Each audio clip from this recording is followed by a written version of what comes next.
पिछले वीडियो में हमने बात किया था इलेक्ट्रिकल एनर्जी और इलेक्ट्रिकल पावर के बारे में, और आज के वीडियो में हम लोग उन्हीं से रिलेटेड कुछ न्यूमेरिकल क्वेश्चंस को सॉल्व करेंगे। So hello everyone, my self अंश, और आप देख रहे हैं क्लास 10th के फिजिक्स का थर्ड चैप्टर जो कि है इलेक्ट्रिसिटी। और आज है न्यूमेरिकल का पार्ट 4, जिसमें कि हम लोग इलेक्ट्रिकल एनर्जी और इलेक्ट्रिक पावर से रिलेटेड क्वेश्चन को सॉल्व करेंगे और उसके प्रैक्टिकल अंडरस्टैंडिंग को समझेंगे। तो चलिए शुरू करते हैं।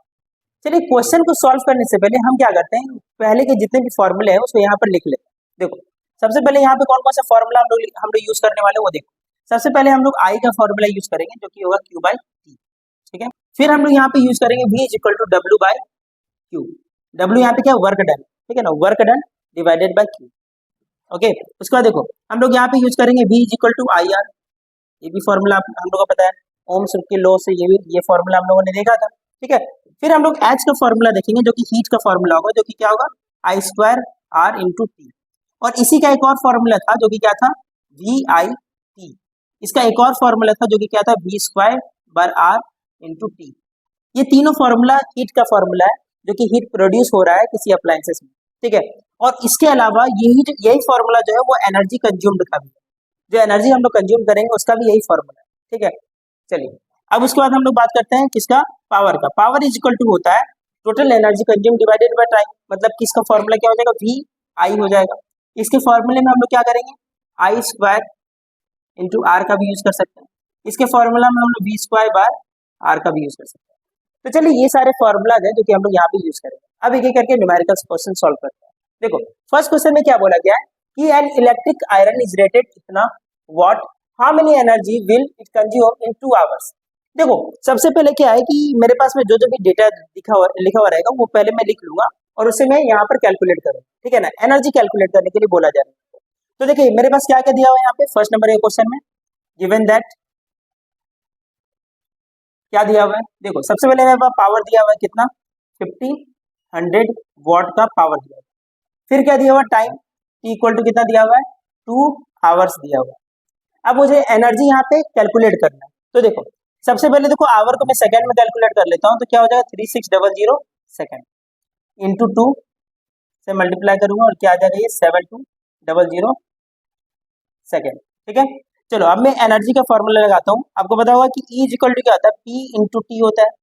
E इज इक्वल टू क्या होगा, पावर इंटू टाइम होगा, है ना। तो अब देखो पावर का वैल्यू कितना दिया हुआ है 1500 और इसका वैल्यू कितना दिया हुआ है 7200, ठीक है। और ये क्या हो जाएगा, what into second. What into second को हम लोग जूल बोलते हैं, ओके। देखो इसको मैं कैलकुलेट करूंगा तो 15 टू 30, हाथ में 3 बचा, 15 7 105 और 3 108 और कितना जीरो है 40। इतना जूल का एनर्जी खर्च हुआ। मतलब मैं इसे ये लिख सकता हूँ कि 1.08 इंटू 10 टू द पावर कितना है, देखो 7। इतना जूल का एनर्जी यहाँ पे खर्च हुआ है।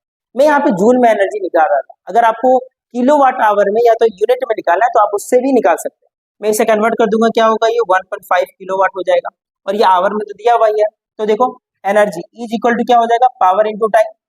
पावर का वैल्यू कितना हो गया 1.5 हो गया, है ना, इंटू टाइम कितना दिया हुआ 2 दिया हुआ है, तो ये कितना हो जाएगा 3 किलोवाट आवर हो जाएगा।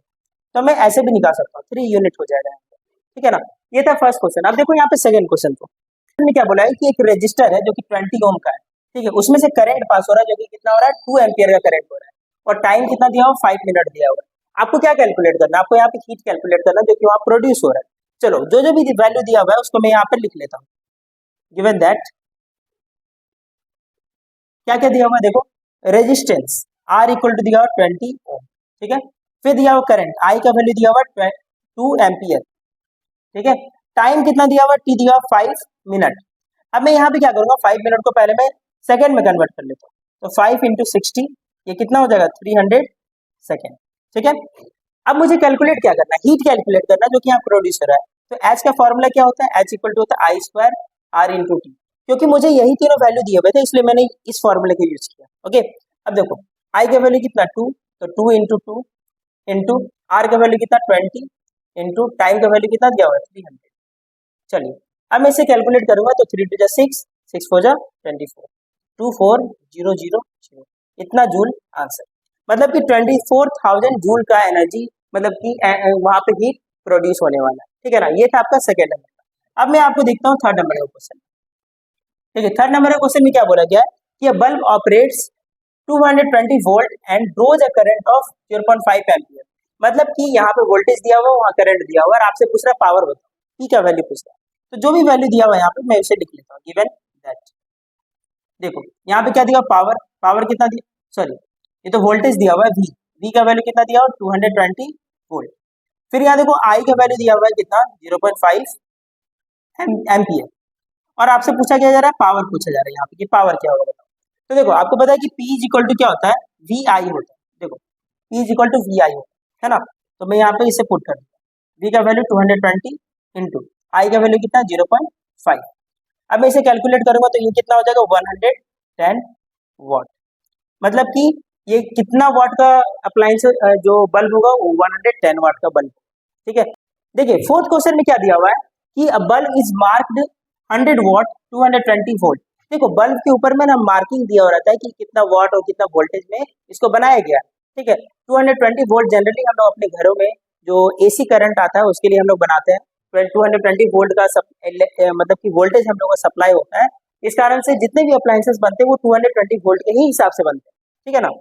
तो इतना वोल्टेज दिया हो, इतना वाट दिया, आपको निकालना क्या है कि करंट कितना वहां से वो बल्ब कंज्यूम कर रहा है, ठीक है, कितना करंट उसको खींच रहा है वहां से। तो देखिए जो जो भी वैल्यू दिया हुआ है उसको हम लोग लिख लेंगे यहाँ पे, गिवन दैट। क्या क्या दिया हुआ है, देखो मेरे पास पावर दिया हुआ है कितना 100 वाट, वी का वैल्यू दिया हुआ है मेरे पास कितना 220 वोल्ट। अब मुझे निकालना क्या है यहाँ पे, आई का वैल्यू निकालना है, करंट निकालना।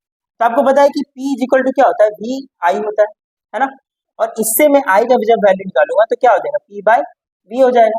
तो देखो P का वैल्यू कितना दिया हुआ है, ये दिया हुआ 200 सॉरी 100, और V का वैल्यू कितना दिया 220 दिया हुआ है। तो इससे ये कट हो गया तो कितना आ गया यहाँ पे 10/22, ठीक है। इसे मैं सॉल्व करूंगा तो ये लगभग कितना आ जाएगा यहाँ पे, देखो 0 पॉइंट, देखो यहाँ पे 100 होगा तो ये 4 बार में 88 आ गया, फिर 120 हो गया, ठीक है। फिर ये शायद 6 आएगा यहाँ पे, कितना 6.5, लगभग इतना आएगा 0.45 एम्पियर आएगा, ठीक है। आप यहाँ पर भी इसको छोड़ सकते हैं, बिना सॉल्व के भी छोड़ सकते हैं इसको। तो यही इसका आंसर होगा, ठीक है ना, जो कि 4 नंबर का था। अब हम लोग आगे कुछ क्वेश्चंस को देखते हैं। अब हम लोग यहाँ पे फिफ्थ क्वेश्चन को डिस्कस करते हैं। इस क्वेश्चन में देखो क्या क्या दिया हुआ है कि एक रजिस्टर है जो कि 10 ओम का रजिस्टर है, carries a current of 5 ampere, और वो कितना करंट को कैरी कर रहा है, 5 एम्पियर के करंट को कैरी कर रहा है, ठीक है ना। तो आपको बताना है कि कितना पावर वो यूज कर रहा है, उसका कितना पावर है ये बताना है आपको, उसका बताना है कि कितना हीट वो 2 मिनट में यहाँ पे प्रोड्यूस करने वाला है। तो चलिए इसको सॉल्व करते हैं। देखो सबसे पहला काम मेरा यही रहेगा कि जो भी डेटा दिया हो उसको मैं लिख लेता हूँ यहाँ पे। देखो 5 नंबर का क्वेश्चन है, तो फर्स्ट में क्या दिया हुआ है यहाँ पे, देखो गिवन दैट क्या क्या दिया हुआ है, रेजिस्टेंस आर दिया हुआ है यहाँ पे 10 ओम का, ठीक है। फिर मेरे पास करंट दिया हुआ है, आई का वैल्यू दिया हुआ है 5 एम्पियर का। ये दो चीज मेरे पास दिया हुआ है। पूछा क्या जा रहा है यहाँ पे, पी, पी का वैल्यू पूछा जा रहा है, P equal to what, okay. उसका बाद पूछा जा रहा है एच इक्वल टू वॉट, और टाइम दिया हुआ है यहाँ पे कितना, देखो टाइम इक्वल टू कितना दिया हुआ 2 मिनट दिया हुआ है। मैं टाइम को कन्वर्ट कर देता हूँ यहाँ सेकंड में, तो 2 इंटू 60 हो जाएगा, ये हो गया 120 सेकेंड, ठीक है। ये सारा डेटा मुझे दिया हुआ है। अब मुझे निकालना क्या है, देखो सबसे पहले मैं यहाँ पे P निकालू, तो P इक्वल टू क्या होता है, आप देखिए यहाँ पे जब मेरे पास I और R दिया हुआ रहेगा तो P इक्वल टू क्या होता है, आई स्क्वायर इंटू आर होता है। आपने पढ़ा था, देखो यहाँ पे आई स्क्वायर इंटू आर होता है ना। देखो चलिए, तो आई का वैल्यू क्या है यहाँ पे 5, तो ये 5 इंटू 5 हो जाएगा, आई का स्क्वायर इस कारण से।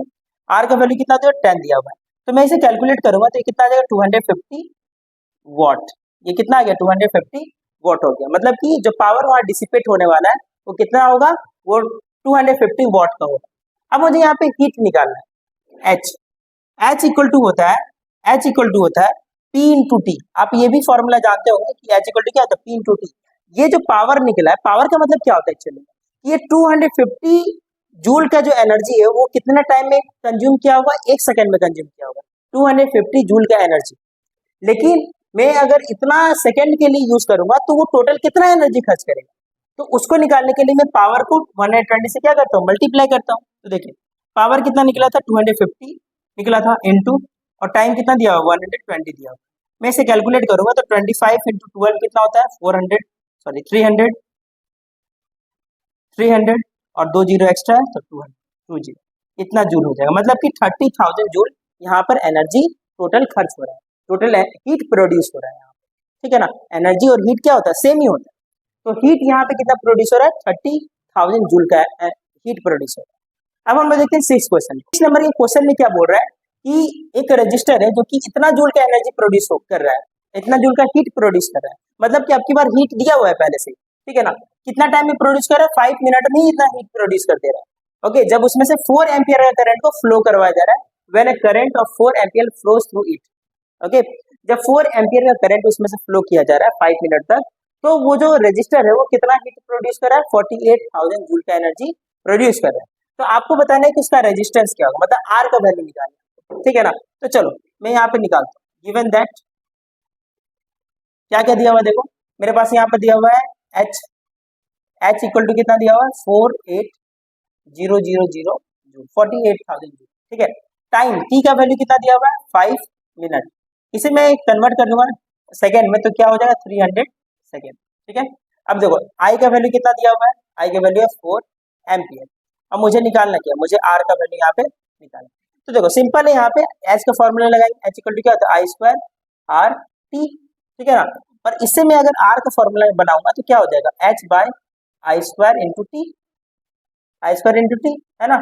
एच का कितना दिया हुआ वैल्यू 48,000 डिवाइडेड बाय आई कितना दिया हुआ है, यहाँ पे 4 दिया हुआ है, तो 4 इंटू 4 इंटू टाइम कितना है 300, तो 300, ठीक है। अब बस मुझे यहाँ पे सॉल्व करना है। देखो 2 जीरो से 2 जीरो कैंसिल हो गया, 4 से ये कट गया कितना 12 बार में, 4 से 12 बार में 4 3 जा 12 होता है और ये 12 पूरा कट गया, ये कितना आ गया 1 आ गया।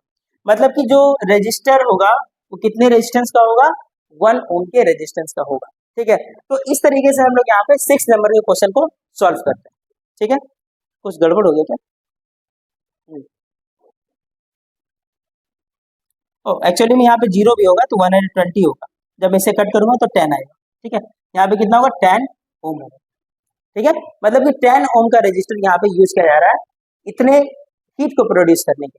अब हम लोग लास्ट क्वेश्चन देखते हैं यहाँ पे, जो कि है house hold usage a 1.5 kilowatt heater for the 2 hours and a bulb of 100 watt for 5 hours. Calculate the total unit consumed in 30 days. देखो इसको यहाँ क्या क्या दिया हुआ है, सबसे पहले हीटर का वैल्यू कितना दिया हुआ है, इतना वाट का हीटर है जो कि 2 आवर तक चल रहा है, और इतना वाट का बल्ब है जो कि 5 आवर तक चल रहा है।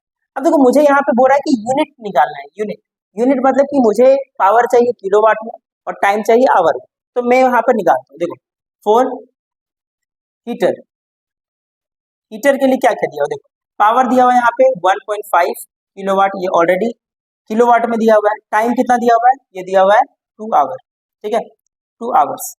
तो देखो जितना ये एनर्जी यूज करेगा E इक्वल टू क्या हो जाएगा, P इंटू टी होगा, P इंटू टी। इसे मैं कैलकुलेट करूंगा तो 1.5 इंटू 2 मतलब कि 3 यूनिट का एनर्जी तो यहाँ से हम लोग मिल रहा है, ठीक है ना। फिर देखो 4 बल्ब, बल्ब बल्ब देखो कितने यूनिट का है, इसका पावर कितना दिया हुआ 100 वाट दिया हुआ है, तो मैं इसे किलोवाट में कन्वर्ट कर दूंगा तो 0.1 किलोवाट हो जाएगा, ठीक है। और टाइम कितना दिया हुआ, टाइम दिया हुआ यहाँ पे 5 आवर्स। तो जब मैं यहाँ पर कैलकुलेट करूंगा एनर्जी को तो क्या आएगा एनर्जी, देखो P इंटू टी होता है एनर्जी, तो यहाँ पे P का वैल्यू 0.1 इंटू 5, ये हो जाएगा 0.5 किलोवाट आवर, मतलब कि यूनिट मैं बोल सकता हूँ 0.5 यूनिट यहाँ से, मतलब कि एक दिन में टोटल एनर्जी कितना कंज्यूम हुआ, ठीक है। तो देखिए यहाँ पे कि एनर्जी कंज्यूम